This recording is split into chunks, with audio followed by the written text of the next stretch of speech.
Oh, okay. Populate. We ready?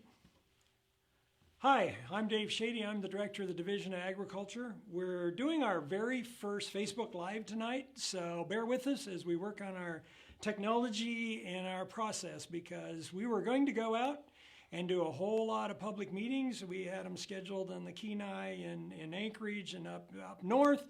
And with coronavirus, that turned out to be a really bad idea. So what we're going to try to do is give everybody a number of times to get online with this over the next few weeks as we stand up the program. As I said, I'm Dave Shady. I'm the Director of the Division. With me here today is Rob Carter. He's the State Agronomist, and he's going to be walking us through this program and some of the starts. So what are we doing today? We're going to introduce you all to Alaska's Industrial Hemp Pilot Program. We call it a pilot program because in 2014, Congress allowed the states to set up a program. In the 2018 Farm Bill, they've allowed us to go ahead and make these permanent. So we're in stage one, still doing a pilot program. As we stand up this pilot program, we are working to set up to where we are going to move from pilot to a permanent program. So with that, we're going to go ahead and I'm going to let Rob give you a rundown of how we're going to do the registration and stand up the program. In the end, we're going to do some question and answers, so I'll be looking at your questions. And we also have Joan Wilson, our Assistant Attorney General, who has helped us develop these regulations. I really think they are as clear and straightforward as we could have made them. So we want to hear if you have questions. So with that, Rob, let's go ahead. Kill the sound on that. Good evening, everyone. My name is Rob Carter. I've probably spoken to many of you, hopefully, that are watching this. Apologies that we didn't get to come to every community that we had intent to demonstrate and go over our industrial hemp regulations, the process of applying for and becoming a registrant of our program, but times are changing. We do plan on having a multiple of these between now and April 4th, when our regulations become effective, and that is when we will have our applications out and available and be ready to be processed. So a quick rundown on it. Hopefully everyone has been able to visit our website, and that is, you can find it through the Division of Ag website or through the Plant Material Center website. For you that don't have it, this is what it looks like, plants.alaska.gov. It's pretty simple. There's a sidebar on the left there that you can follow through right here to industrial hemp. And from there, if you go there, it opens up to a page that shows you what currently houses our adopted regulations that become effective April 4th. This will be updated starting tomorrow, both applications for registering as well as some other information and materials that you would need to participate in our program. I know there's going to be a lot of questions, and you are more than free to contact us via the website through the industrialhemp@alaska.gov. We will also have a link to all of this on our Facebook tomorrow morning. You can go back and rewatch this, as it will be recorded and posted as well. So as we go through this, the director is going to go ahead and watch the feed. So if anybody has any or questions, if they pre-read the adopted regulations or have questions that something we talk about this evening, we'll leave some time at the end for folks to come on and ask a few questions. Hopefully folks do. So to start off with our industrial hemp pilot program, yes, we are still running under the 2014 Farm Bill, even though the 18 Farm Bill did change some information for us. We believe that it's the best interest of our industry to continue this process until the interim final rule gets finalized through the USDA and hopefully some changes are made. There's basically three options for individuals to participate in this program. It would be someone interested in producing industrial hemp. They will go to our website, download or click a fillable PDF. This is a hard copy of it at this point. We will have those available. We're going to try to do everything via email at this point, just due to our current situation. Each one of them will have an application on the front page. That is the application you fill out for each registrant or each registration. This one itself is a grower's or a producer application.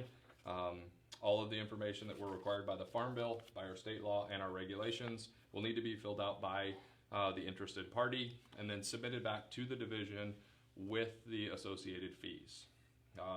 The division will review that application, provide the registrant or registration number. That individual can then start to procure, collect the genetics or the seeds or the clones that they need for producing industrial hemp in Alaska. The way we are going, if you've read the regs, we have an approved variety list for the state of Alaska. It's currently 255 varieties long.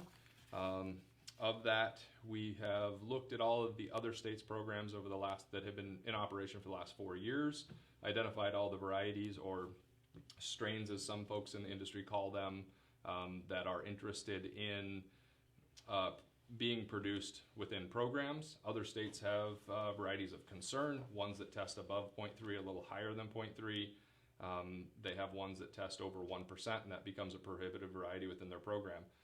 To start our program, we will have no prohibited varieties. We don't know how these genetics are going to be produced in Alaska. We don't know if those genetics are true to type. So we want to give the opportunity to see what we can do and what information and data we can collect here in our program. So we have, at this point, 255 varieties that an interested and registered producer could grow.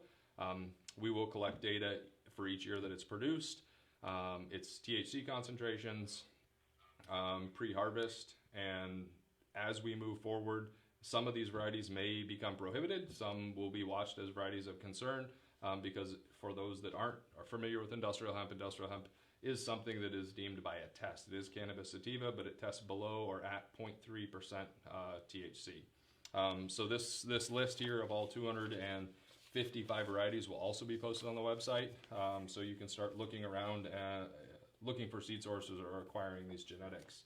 From there, we go on to someone that may not be interested in producing industrial hemp, but may be interested in processing. We have a application and a registration for an individual that chooses to process raw industrial hemp into another form. This is another section of this industry that has a lot of potential. We've seen it around the country. So someone that's interested, again, in taking that industrial hemp, moving it from a raw product into another product or into another form of industrial hemp or derivative of industrial hemp, one would have to be a registrant of this program. Again, you fill out an application, you fill out the registration form, that will be submitted to industrialhemp@alaska.gov. In the future, we hope to be able to accept mail-ins and in-person applications as well, but we are practicing safe social distancing. So we're going to work through our email at this time. Those individuals that choose to go this route, again, submit your application. We will review it. We will get back to you shortly, and you will have a registration number. There's a multitude of other things that you'll have to do being a processor, and those will be outlined and available on our website as well. For someone not interested in growing or producing or processing industrial hemp, but is just looking to market industrial hemp products or products derived from industrial hemps, we have an application and another registration opportunity for a retailer that is going to offer for sale industrial hemp products or derivatives of industrial hemp. Again, fill it out, submit it to Alaska Industrial Hemp@alaska.gov. That can be found here on our website, probably through our Facebook page. That then can be there. So for everyone that's curious, I've got a lot of phone calls and emails in the recent days about marketers or retail applications. Those individuals were curious. They had done some homework. They had read the regulations. Were curious on how they would be identified as a participant of our program or a registrant of our program. Once your application and the fees are submitted and it's approved and you get your applicant or registrant number, you will be given a placard or a sticker to display on the front of your business, and that's where we'll introduce to you all the State of Alaska Division of Ag Industrial Hemp placard. So this logo will be followed throughout this program. It will be an identifier for individuals that are marketing industrial hemp or registrants of the program. This is actually one of the placards or stickers itself that will go on the front of your retail app location, so that people understand and know that you are a legal avenue for individuals to procure industrial hemp or industrial hemp products. There's been a lot of questions on fees. For individuals that can't see this, we'll give you a bigger view. So it looks more like this. So you'll actually see what it is. So registrants to this program will utilize this logo for the state of Alaska Industrial Hemp Program. It looks a little crooked now that I can see myself in another view. So I'm hoping as we move forward, people have questions about this program, about the details of the program and how we move forward. Again, tomorrow, you'll start to see a lot of things show up on this website, again, linked through the Division of Ag, the Plant Material Center, as well as probably our Facebook page. I'm hoping that people come on and do have questions tonight so we can get a few of those answers. If we can't, again, you can submit those questions to the division through the industrialhemp@alaska.gov email address. We will have things such as a simple process so you don't have to read all 60 plus pages of industrial hemp regulations, the opportunity, a simplified version of what our fees are. We'll go through and for producers that are producing, on smaller acreage, we have a lot of examples of the signage required at those production sites, how and where you'll paste your placard on your retail location. We'll have some examples of transportation permits required to move material on or to from production to processing or marketing. And then, of course, we've generated over the last coming months a lot of little question and answer for individuals so they don't have to reach us via email or phone every time they have a question on how to properly move through this program. So if an individual is trying to identify what a continuous location or lot is in their production field, how many times or how many places they'll have to, information they'll provide about the industrial hemp they're producing. We do require maps, so we have examples of those, and some pretty good guidance on how to create all this material. At this time, it hopefully will simplify the process for all those that are interested, and I think that looking at it from if I was joining this program, this material will help me work through this process to make sure that I abided by all current regulations, and that I could move forward to produce, process, or market industrial hemp. I think it's a pretty incredible opportunity for Alaskans, for Alaskan agriculture, for us to take a step at this market. We know it's been growing exponentially fast in other states, and it's pretty awesome that we've finally gotten here for the state of Alaska. Any questions yet, Dave? No, but why don't you go ahead and explain how you can be vertically integrated in the program, and then talk maybe a little bit about endorsements and how that's going to work. So one question I guess that we have had over the last coming weeks is, can I only be a producer? Can I only be a processor? And can I only be a marketer of industrial hemp? No, you can fill out an application and apply for a registration for one or all three of those categories.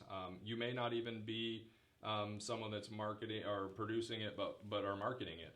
And so due to federal law, due to state law and our regulations, if you're offering for sale a product derived from industrial hemp, we'll use cannabinoid like CBD at this point as an example, because it is quite famous and offered for sale widely at this point. Those products will also have to be endorsed under this program. Due to the legal nature of industrial hemp and it being a regulated crop, the derivatives of that are also regulated.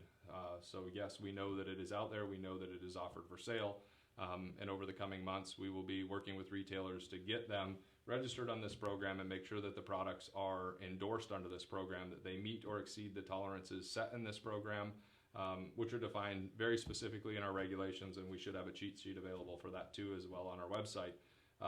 That requires some testing of those products. It starts with testing from the producer to make sure that it's legally defined as industrial hemp and meets that 0.3% THC or lower. And then from there, those endorsements go two directions. One, Industrial hemp is used for a multitude of uses. Some of those fiber forages on your farm, and clothing, textiles, rope, jute, everything you can come up with, it's been made from of. So a product that is derived from industrial hemp that does not have the intent to be used for human or animal consumption will come out of the field and be processed with a THC test to validate that it is industrial hemp. That material will then be able to be moved into commerce. If you're processing that into reclamation mulch or a different type of fiber, we have a processing application for that. If you do choose or have a product of industrial hemp or are importing an industrial hemp derivative, those products will need to be endorsed and to make sure they meet or exceed the tolerance set out in our regulation. That is more for human health and safety concerns. We know that this material is being consumed by all sorts of individuals, and we want to make sure that that's safe for not only the retailer offering it for sale, but also for the consumer. For instance, that if a product derived from industrial hemp may contain THC in low amounts, if an individual cannot consume THC due to their work environment or other health conditions, those materials need to be known and be labeled accordingly. So you will be able to apply for an endorsement through our program as long as you can provide us an analytical tech from a lab that we approve that meets or exceeds the tolerances of our program. Yep. So why don't you talk about the things that we're testing for, and then I'll start with some of the questions we've got here. So for anybody that wants to move through regulations, these currently are adopted regulations that will go into effect on April 4th, which happens to be a Saturday, I believe. So if you do get it in between April 4th and April 5th, we probably won't see it till April 6th on Monday. Well, actually, I will see them before then. We won't answer them till Monday. So if you do want to read through this, or you have read through this, this is on the, again, plants@alaska.gov site. There are a lot of portions within this regulation package, but for in there, all of our testing and for both producers and processors or products that are being endorsed through this program, those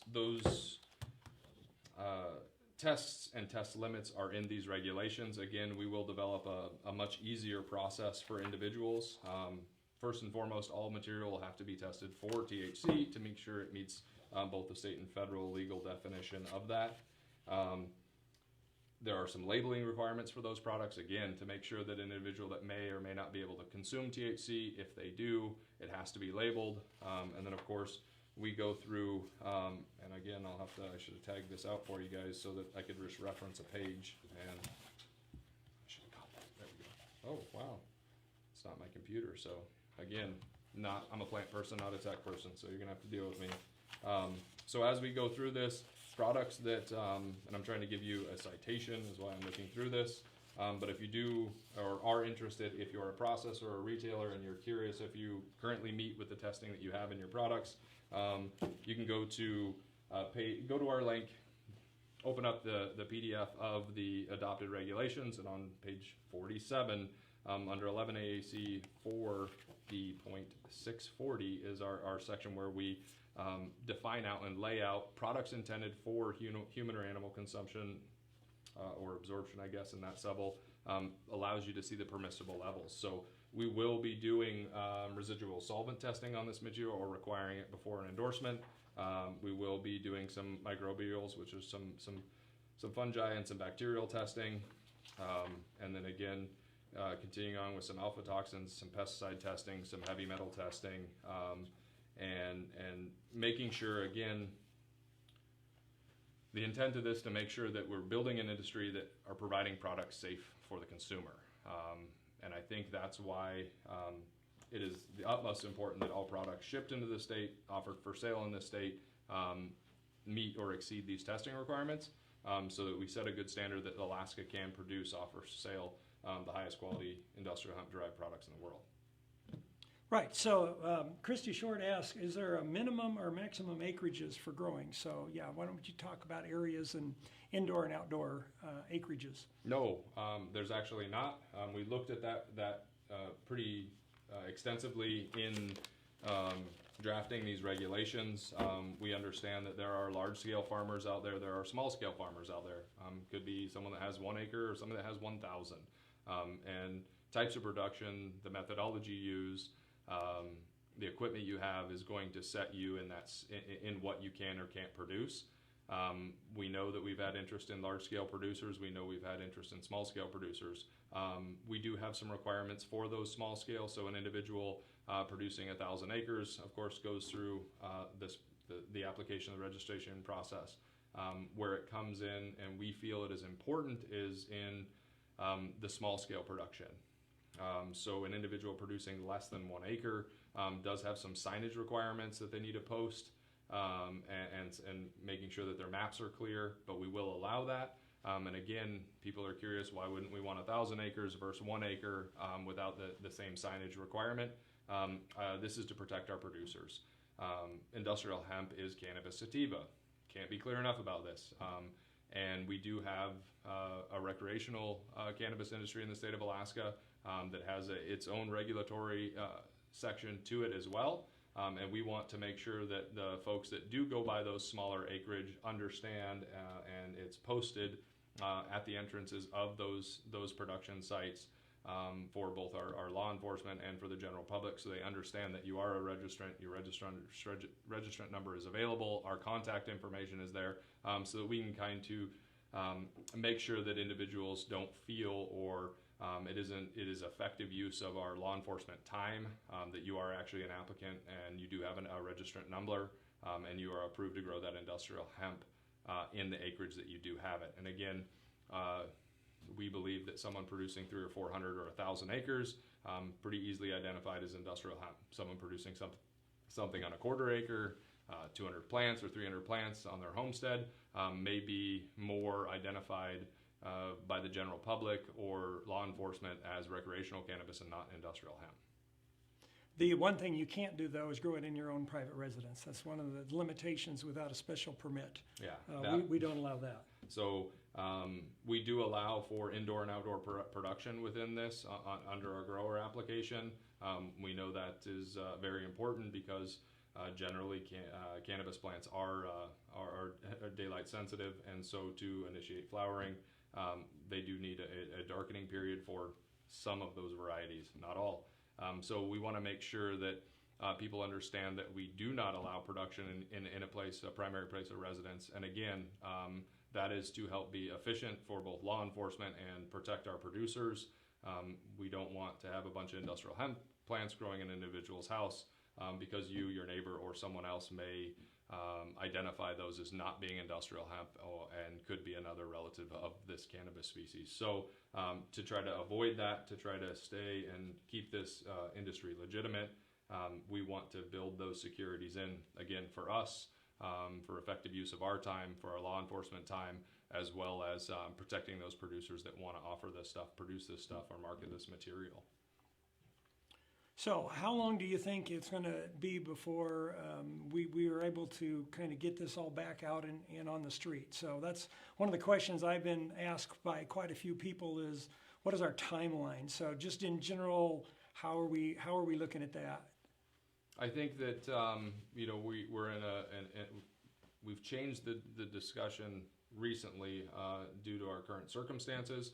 We are going to try to respond to every application as quickly as we can. I know from dealing with this for the last 24 months that there are a lot of people in the state of Alaska interested in participating in this program, and I believe that it's great that they are. I'm excited to be part of it. So we will and hopefully see turnaround on applications. I'm assuming within a couple weeks in the beginning, but I know as well as you know, as anybody else knows, how many applications for either of the 3 registrations we have or the endorsements, we know they're going to be significant. So there may be a little bit of a lag, but I believe that once you submit your application, you've identified a variety that's on our approved list. You'll be able to acquire those genetics and seed or clone form following the rules laid out inside of our regulations, and be prepared to grow in the ground in 2020. And I would say that I would be surprised if we didn't see people within weeks of submitting an application begin producing industrial hemp, processing industrial hemp, or marketing industrial hemp. Right. So one of the things I really want to make sure people understand is, if you're selling a product, CBD, of course, cannabidiol is the big thing. We've found it all over the state. So it's going to be really important for people to understand you need to get registered. I think what I want to say is it'll take us a while to get everybody through the testing and process. But, the step one is really going to be to get our industry registered so that we have a good knowledge of where you are and what you were doing. Because the one thing I really, really don't, as the director, want to see is we get bad product out there and we run an industry before we even get it started. So the other question I had the other day was whether or not you could be Alaska grown. And this is a product that will be allowed to be registered under Alaska grown once you meet those requirements. So, there was a lot of excitement in the industry as we start to see what are we going to be able to do and what those examples. I do know, Rob, that some people have talked about doing reclamation with it. And so that product you wouldn't want to see in any kind of a feed. So you want to talk about some of those things we're going to look at in that realm. I think that we have to go into this pretty open-minded. I think that all of us that live in Alaska or from Alaska understand that we're some pretty ingenuitive folks.